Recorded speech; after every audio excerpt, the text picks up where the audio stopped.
Thank you for taking the time to join us. We're now joined by our third place finisher, Joey Logano, driver of the number 22 Shell Pennzoil Ford.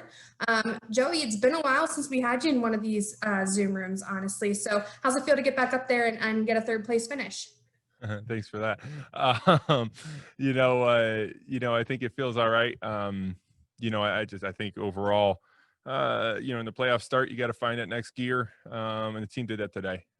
We got thrown a lot of curveballs throughout the event, and we were able to overcome a lot of them.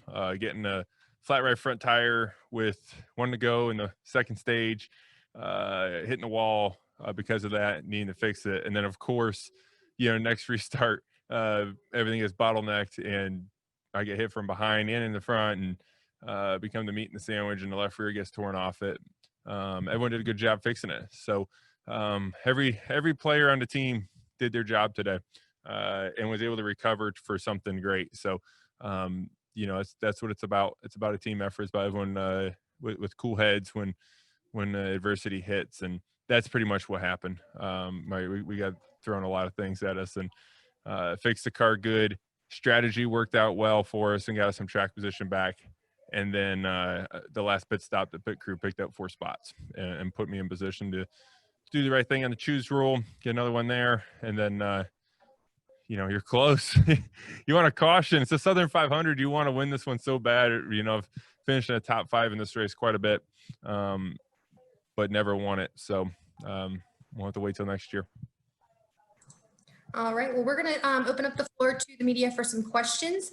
As a friendly reminder, if you do have a question for Joe, participants tab and raise your hand, or you can send me a chat and we will get to you. Let's kick things off here with Bob Pockers. Go ahead, Bob. Yeah, Joe, you were able to come back, but it was kind of a rough day for Penske overall with Blaney's penalty, and he didn't have a great finish, and Keselowski didn't have a great day either. What do you think will be the mood like in your meeting on Tuesday or Monday, whenever you all have it for this week? I feel like our team's a little bit tougher than just getting down after one race. I think this is a good racetrack for Brad, so probably a little confusion there. But at the same time, I mean, shoot, you put that car third, it's going to run third. It's just so hard to pass right now, and you just got to have that track position. That's the hardest thing to get. So if you can get that and maintain, you get a solid finish. Just getting there was hard, right? I mean, the guys, once they got up there, they were up there. So that's what made me so proud of my team today, is that we were able to recover from a lot of adversity and being, wherever we were, 25th or so at the end of the second stage with a lot of damage, and being able to get all the way back up to third. Thank you. All right, we're going to take our next question from Jacob Seelman. Go ahead, Jacob. Thank you, Joey. Congratulations on the solid run. Is it rewarding to have fought back the way you guys did when it seemed like for so much of this race it was kind of a disaster all the way around for Team Penske? It's nice to fight all the way through it. It's a Southern 500. It's 500 miles. It's the longest race of the year. It sure feels like. I know the Coke 600 is longer, but boy, oh boy, this race feels longer to me. So anything can happen.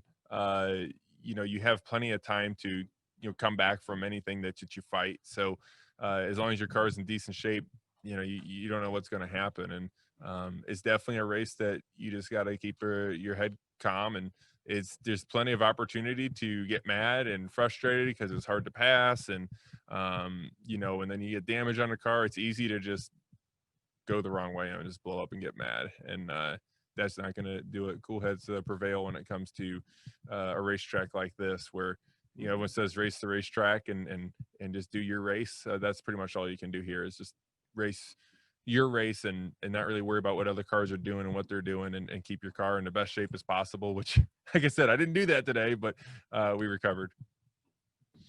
Thanks again. Congratulations. Thanks. All right, we'll take our next question from Stephen Conley. Go ahead, Stephen. Joey, you mentioned the damage that you had on that restart. Did you feel like you had the car that was going to be still able to get back into the top 5, that you could still compete? And how big is it to start the playoffs with this finish with back-to-back short tracks on the horizon? Yeah, I mean, I look forward to the short tracks. This is a race in this in this 3 races in the beginning that I was probably the most concerned about. I look forward to Richmond. I look forward to Bristol. Our 750 stuff has seemed to be where we're our strongest right now. But Paul and the boys have done a good job getting better from when we were here months ago. To being pretty solid today. We didn't really show it much, even in the first couple of stages, but we weren't that bad. We just had to get up there.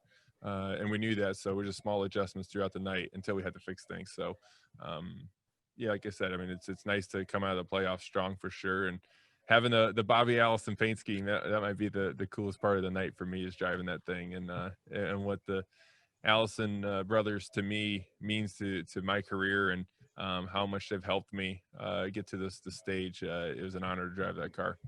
Thanks, Joey. Good luck in Richmond. Thanks. All right, we'll take our next question from Kelvin with ROC Sports Network. Thanks, Marissa. Hey, Joey. Congrats on top 3 tonight. When you did get that rear end damage there and that pile up off the restart, how relieved were you when that caution flag flew so you and your team could get a chance to really work on it? Because if you had to put under green, it looked like that left side rear tire was going to be a little bit of a pain to get off. Yeah, I mean, you had to take your lumps, right? So it was nice that the caution came out, because we were going to have to fix it. And it's better. Like we weren't that slow with the damage, to be honest with you. It was okay. But it was going to be hard to change the tires and things like that. So you had to take your lumps and fix it correctly to have a 11-second pit stop there in the last one, right? So we took our lumps. It's never good when you pull into the pit stall and you shut the motor off so it doesn't get hot. I did that twice tonight, so that's never a good sign. But like I said, top 3 after that's great. So the race just kind of played out at the end where we wanted it to. Maybe not the end of the second stage, but the end of the race when that other caution came out, which cycled us to 10th, and then we had a good pit stop, cycled us to 6th, and then was able to get a couple on the restarts and maybe a couple lucky ones with the leaders hitting the wall. Thanks, Joey. Good luck at Richmond. Thanks. All right, we'll take our next one from Mitchell Brewer. Go ahead, Mitchell. Joey, you talked a lot about how it was kind of a total team effort tonight for you to get back into the top 3 for that result. Is that something that kind of builds your confidence for the rest of the playoffs, knowing that in a time like this that your guys gather themselves up together and we're still able to come up with a good finish? I mean, it gives us all confidence. And, I appreciate the team. This is our slogan for the playoffs. It says believe. That's what we're as a team getting behind. And I believe we all believe tonight that we were going to, get something through. And that's why we were able to stay calm. So proud of the team on this one. Like I said, every player was used a lot tonight to make this happen. So proud of that. All right, we're going to take our next question from Dustin Long. Go ahead, Dustin. Thank you. Joey, I know you talked a little bit earlier just about how you were more concerned about this race because of the short tracks coming up, but obviously Richmond is a place where nobody has run this year. And what kind of a challenge, obviously you guys have gone through it with no practice at these tracks, but now you're going to have a playoff track, a short track, with no practice and just go next week. What kind of a challenge is that going to be next week?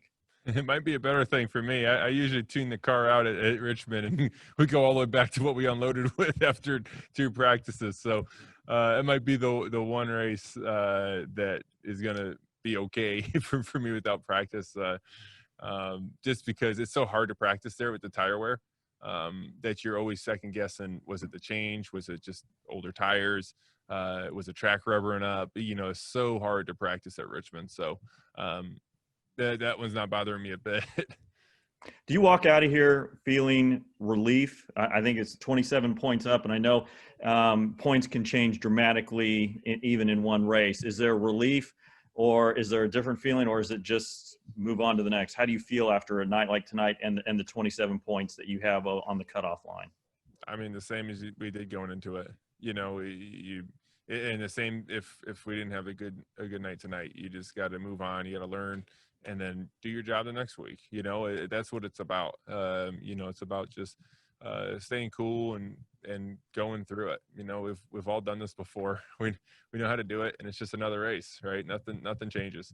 The goal all year long. That's why we race aggressive all year long, because the goal is to win. When the playoffs start, the goal stays the same. Thank you. All right, and we'll take our final question for Joey from Jordan Bianchi. Go ahead, Jordan. Joey, wondering, was there anyone tonight that surprised you among the playoff drivers, good or bad, in terms of their performance? I just I just was watching a replay over here. Sorry, I was distracted and All good. saw the two leaders get into each other. They hit the wall really hard. I did not know that. You know, but you start the Southern 500 knowing that of 16 cars in the playoffs, a couple of them at least are going to have a bad night. And if you just survive, you're going to get through it because it's such a long race and it's such a demanding racetrack. Someone's going to hit the wall. Someone's going to have something happen.